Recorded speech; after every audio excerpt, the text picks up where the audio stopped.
ওই দিক দিয়ে ওঠা, এদিক দিয়ে শান্তির জন্য যাই আমরা তো বেশি খাবো, তারপরে বেলুড়ে যেতে পারি, নাও যেতে পারি, প্রচন্ড রোদ। আর মা এখন কুপন কাটছে, তারপর আমরা খাবার খাবো।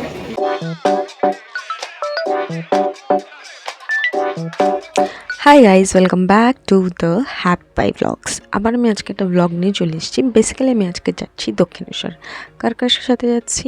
মায়ের সাথে, আদিদার সাথে। চলো, অনেকদিন পর যাচ্ছি দক্ষিণেশ্বর।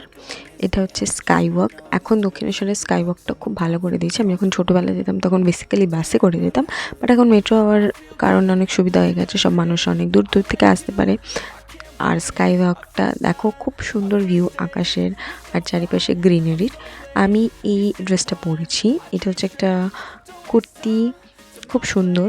কুর্তিটা আমি খুবই কম পরি, বেসিক্যালি কোথাও মন্দির বা কোনো ইন্ডিয়ান ওয়্যার যখন আমি পরি তখনই পরি। তো চলো তোমরা আমার সাথে। ওই দিক দিয়ে ওঠা, এদিক দিয়ে প্রথমে আমরা যেখান থেকে এসকেলেটার ওপরের দিকে ওঠে সেদিকে চলে গেছিলাম। তো যেদিকে নামে সেদিকে যেতে হবে। একদম এসকেলেটার যেদিক দিয়ে নামে ওটা হচ্ছে একদম মন্দিরের গেটের সামনেই করেছে। তো খুবই ভালো সিস্টেম করেছে। তোমরা মেট্রো করে এসে একটু দেখে নেবে কোন দিক দিয়ে নামতে হবে, সেই হিসাবে নামবে। একদম মন্দিরের গেটের সামনে নামবে, ওখান থেকে গেট আছে, গেটে করে ঢুকে তারপরে আশা করি তোমরা জানো যে দক্ষিণেশ্বরের কিছু রুলস আছে। যদি তোমরা না জেনে থাকো তাহলে আমি বলে দিচ্ছি। দক্ষিণেশ্বরে কোনো গ্যাজেটস কিছু নিয়ে ঢুকতে দেয় না। তো ওখানে জায়গা আছে, তোমাদের কুপন দেবে, ওখানে তোমরা ব্যাগ, তোমাদের ফোন, তোমাদের যা যা জিনিস যেগুলো মন্দিরে নিয়ে যাওয়া অ্যালাউ না, তো সেগুলো বাইরে রেখে যেতে হবে। আমার এই সিস্টেমটা খুবই ভালো লাগে, যে কোনো মন্দিরে এই সিস্টেমটা করা উচিত। বেসিক্যালি অনেক মন্দিরেই থাকে এটা। আর এটা করলে কি, আমরা শুধু যখন পুজো দিতে যাচ্ছি তার মানে কি ঠাকুরের কাছেই কনসেন্ট্রেট করে যেটুকুনি টাইম থাকবো সেইটুকুনি ঠাকুরের দিকে মন দেব। ওখানে গিয়ে যদি আমরা ফোন অ্যালাউ করি তাহলে এখনকার যেই যুগ, সবাই ফোন ইউজ করবে, নয় ভিডিও তুলবে, নয় ছবি তুলবে। ওখানে মনের শান্তির জন্য যাই আমরা। তো বেসিক্যালি সেই পারপাসটা পূরণ হয় না যদি আমাদের কাছে ফোন থাকে। ফাইনালি আমরা চলে এসেছি Dakshineswar. Welcome back to my channel the Happy Pie Blogs. চলো, তোমরা আজকে আমি দক্ষিণেশ্বর এসেছি, তোমাদেরও নিয়ে যাবো। লেটস গো।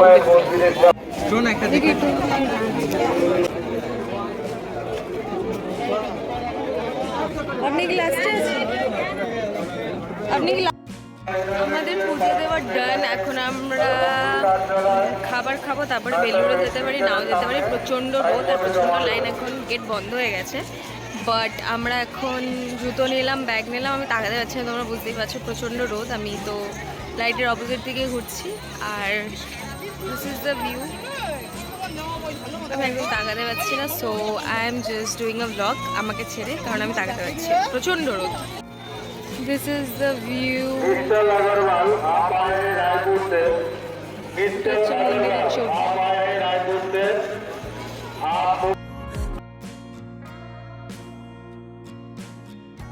আমাদের পুজো দেওয়ার ডান। এখন আমরা যাচ্ছি আদ্যাপীঠ, ওখানে খাওয়া দাওয়া করবো, তারপরে বেলুড় যেতে পারি, নাও যেতে পারি, এখনো ঠিক নেই।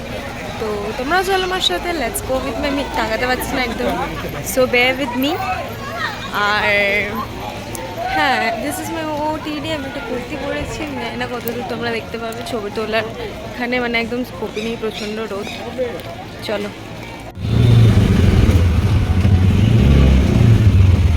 আমাদের পুজো দেওয়া হয়ে গেছিলো, তারপরে আমরা গেলাম আদ্যাপীঠ। পুজো থেকে বেরিয়ে আমি একটু পেয়ারা, মারা একটু জল গেলো, তারপর ডিরেক্ট আমরা অটো ধরলাম। অটো ধরে এখন আদ্যাপীঠ যাচ্ছি, ওখানে গিয়ে আমরা খাবো। ফাইনালি চলে এসছি আমরা আদ্যাপীঠ।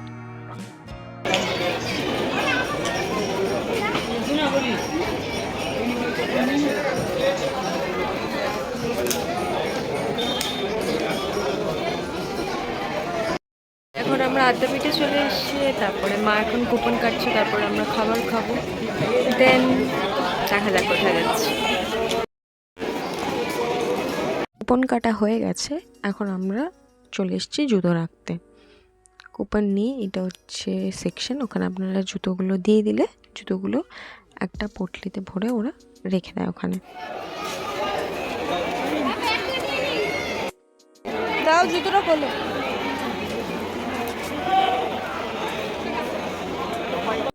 এটা হচ্ছে আদ্যাপীঠের সেকশন যেখানে খাওয়ানো হয়, তো আমরা ওয়েট করছি খাবার জন্য।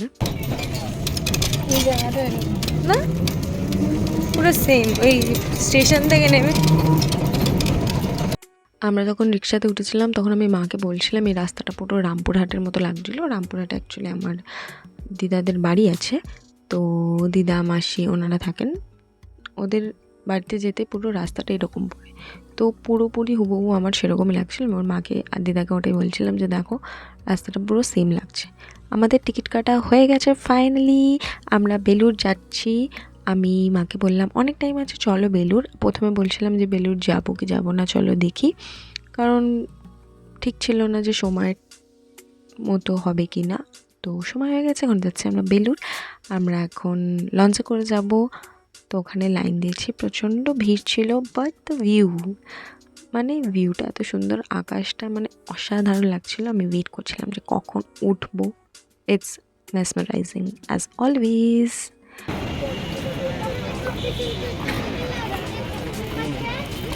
আমরা এখন উঠে গেছি ফেরিতে, এখন যাব বেলুড়।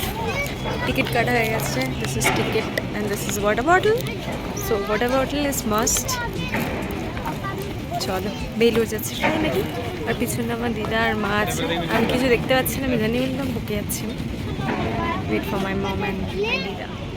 কোথায় এদিকে চলে এসো, সাইডে দাঁড়ো।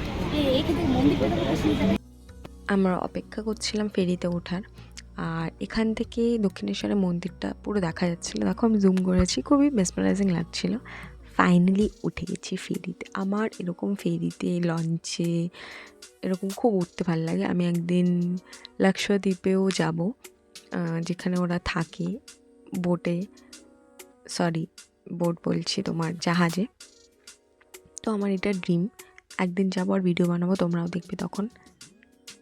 এটা একটা এক্সপিরিয়েন্স, যারা জলে ভয় পাও তারাও প্লিজ উঠো, এমন একটা মানুষের সাথে উঠো থেকে বিশ্বাস করো অ্যান্ড ভিউটাকে এনজয় করো।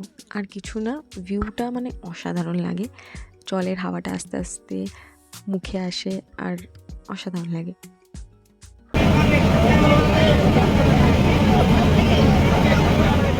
অবশেষে ফেরি চড়া হয়ে গেল, আর এখন আমরা চলে এসেছি বেলুড়। আমরা যাচ্ছি ওখানে মিউজিয়ামে, তো ওখানেও প্রচণ্ড ভিড় ছিল, লাইন দিয়ে টুকটুক টুকটুক করে আমরা যাচ্ছিলাম। দেন চলে এসেছি, ওখানেও তোমার সাইডে জুতো রাখার সিস্টেম আসে। ভিউটা দেখো অসাধারণ, আর এত গ্রিনারি আমার খুবই ভালো লাগে। এদিকে চলো মাঠে বসি।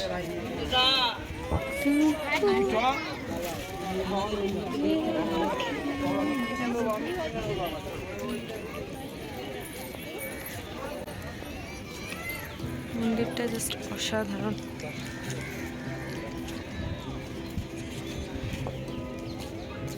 এখন আমরা মাঠে বসতে যাচ্ছি।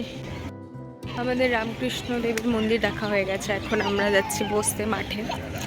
প্রচণ্ড গরম, ইগনোর মাই ঝাল্লি look because I am really tired and প্রচণ্ড গরম, নাথিং টু ডু।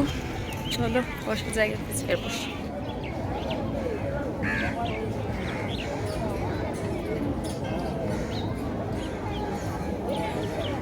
আমাদের ঘোরা হয়ে গেছিলো, তো আমরা এসে বসেছিলাম। ওখানে খুব সুন্দর লাগছিল, পুরো পাখির আওয়াজ কিচমিচ কিচমিচ করছে।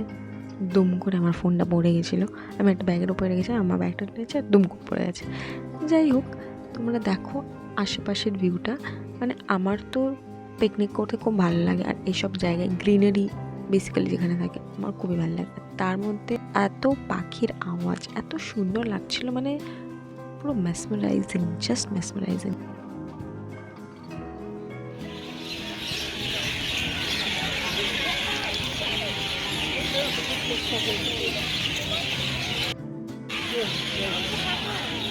তোমরাও যদি অনেকদিন কোথাও যাওনি, ঘরের লোকের সাথে বা বন্ধুদের সাথে যাও, গিয়ে দক্ষিণেশ্বর ঘুরে এসো, আশা করি খুব এনজয় করবে তোমরা। এই জায়গাটা হালকা হালকা একটু বেনারসের ঘাটের মতো লাগছিলো আমি যখন ওই দিকটা ভিউটা দেখাচ্ছিলাম।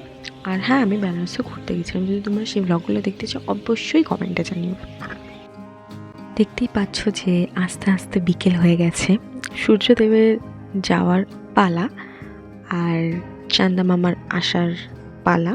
আমরা ঘুরে টুরে ফেরিতে আবার বসলাম বাড়ি ফেরার সময়। যেতে ইচ্ছে করছিল, মনে হচ্ছিলো ওখানেই বসে থাকি, কারণ এত অসাধারণ ভিউ আর এত গ্রিনারি, পাখির আওয়াজ। মানে এই শহরের থেকে একটু দূরে মাঝে মাঝে যাওয়া উচিত সবারই, নিজের মন ভালো করার জন্যে। আর এরকম শান্তশিষ্ট জায়গায় খুব ভালো লাগে। আশা করছি তোমাদেরও এই হোলসাম ভ্লগটা খুব ভালো লেগেছে। আর সন্ধ্যের জাস্ট ভিউটা দেখো, ব্রিজের ভিউটা দেখো। আর দূর থেকে দক্ষিণেশ্বর মন্দিরটা অসাধারণ লাগছে, মায়ের মন্দিরটা একদম চকচক করছে। এটা হচ্ছে পুরো চারিদিকে অন্ধকার, যখন আমাদের লাইফে এরকম হয়ে থাকে তখন ভগবানই আমাদের আশার আলো হিসেবে জ্বলেন। তো ভিউটাও ঠিক সেরকমই লাগছিল। এখন বাড়ি ফেরার পালা। আমরা নেমে গেছি চট ফেরি থেকে, টিকিট দেখাবো, দেন রওনা দেব। তো যদি তোমাদের আমার ব্লগ দেখতে ভালো লাগে তাহলে সাবস্ক্রাইব করো, খুশি থাকো, ভগবানকে প্রে করো। খুব তাড়াতাড়ি আবার চলে আসছি।